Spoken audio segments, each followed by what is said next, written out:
The news warned us that COVID was the main culprit, but they never mentioned the toxicity of white supremacy, this oversaturated white imaging that has been pushed on all who are pigmented. It's not the color of one's skin that is inherently evil, but like any color, its purpose is to highlight or cover up a particular truth, and in this case, white out a particular hue.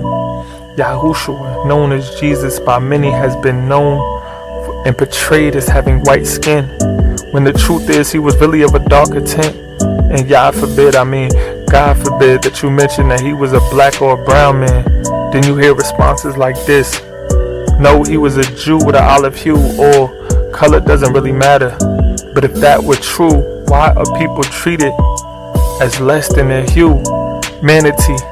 Another response you might hear is, no, he couldn't be black because he was from the Middle East, but won't mention the Suez Canal, which is a man-made border that separates Africa from what's known as the Middle East. I won't mention the two white men who created the term Middle East in the 1860s, or the fact that the Middle East is really a geographical intersection where Asia and Africa meet.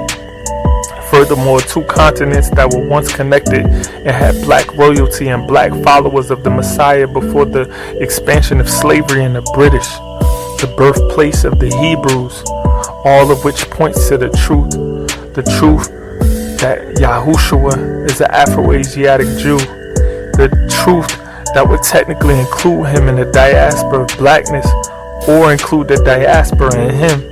The mosaic of our melanated Messiah and the fullness of his majesty is what we long for. So why do we keep insisting that the emphasis of our color is wrong? If it's the truth, then it calls us to grow like trees by a stream.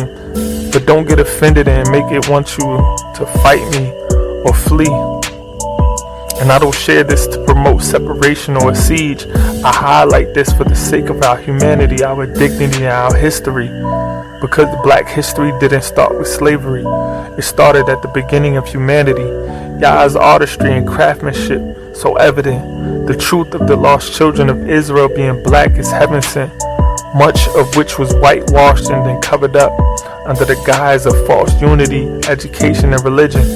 Where in this American system have we as black people been told that we are significant? Much to the contrary. And is it that evident? Slavery, Jim Crow, the prison system, the justice system, the education system, the healthcare system, the wealth gap, redlining, segregation, COINTELPRO, Black Wall Street, police brutality, George Floyd, Breonna Taylor, Rayshard Brooks, Ahmaud Arbery, Elijah McClain, and many more black souls who were slain. All these attacks and detractions, agendas enforced against black skin, all that blinds us to the truth that blackness is magnificent, a truth that will free us from our internal facade, embracing our intrinsic value as people of the sun, melanated infused. Our black skin is God's receipt of our royalty, a reminder that we are his masterpiece.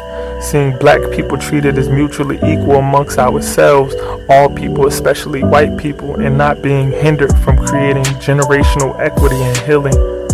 That is when we can genuinely come together and collectively celebrate our humanity.